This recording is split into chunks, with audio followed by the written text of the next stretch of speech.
Hi everyone, my name is Sarah Beth, and I just finished reading The Green Mile by the incomparable Stephen King. This book was published serially in six different parts during the time of 1996 and is about 540 pages long. So it's actually one of Stephen King's more restrained pieces of fiction. I would say there's good reason for this because he was in a bit of a writing rut when publishing these novels, the series of novels, and was just trying to get out content out there. So it's, six different parts, about 100 pages long each. And they're all quite related to one another. You can really see that it's just one through line plot that runs through all the novels. It connects together, and I can see why it's been conglomerated into one fully formed book. What I dislike about that fact is with each part, there's a line of demarcation. You have the previous part and the new part that has just begun, and it's a word for word repeat of what you just read. So you have to laboriously go through his writing and find where the new content starts because he doesn't have it just clearly lined in the novel. I feel that may have just been an editing error. I believe that's something they probably should have just edited out. It's just a few pages here and there. I know it would technically shorten the book, but if it's the same exact words being written over and over, why not do that? I would say.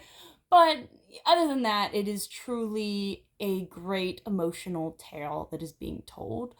I think that there are a lot of great themes, such as what does it truly mean to be monstrous, a murderer, because, like the name calls, it's called the Green Mile. And it takes place along a prison block of death row inmates. So you'll have people such as our main character, who is the head prison guard. His name's Paul, and he's watching over inmates such as Delacroix and John Coffey. Those, I would say, are the two main prison inmates, along with Billy the Kid, Billy Wharton. And during that time, you get to see who true monsters are, how they react when they're condemned, what they have done to place themselves there, and how to essentially murder someone lawfully.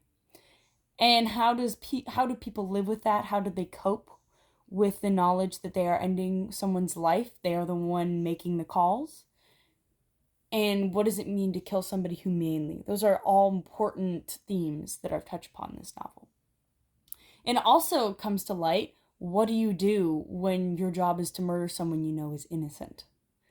And I think that's not necessarily spoilers. Once again, the novel came out in 1996. The film starring Tom Hanks, as you can see on the cover right here, he plays Polly, came out in 1999 and also stars Michael Clarke Duncan as John Coffey, who is basically the main inmate of this novel and, of course, the film. I will say this, if you are not a fan of the film, do not read the book. The book and the film rarely deviate, if I'm being quite frank.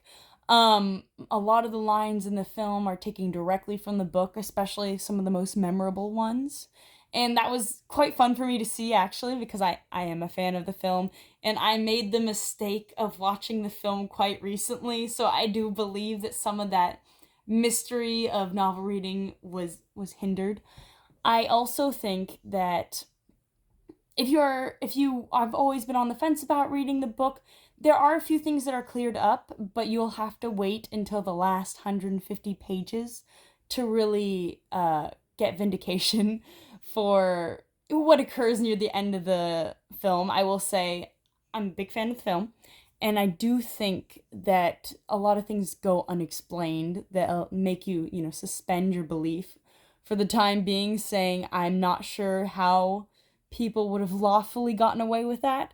And the book goes into depth, not as far as I would have liked, but you could tell it was wrapping up, and especially due to the fact that Stephen King had a limited amount of pages to work with, just due to the art of this particular novelization. I cannot fault him with it, but you do get some explanations as to why they learn that John Coffey is innocent. If you have never heard of the premise, essentially, You have prison guards working on death row. They meet a large black man who they learn is innocent, and while they're also caretaking other prisoners and helping them to their execution. And I think that the writing style it's a Stephen King novel, and his work lends really well to adaptation.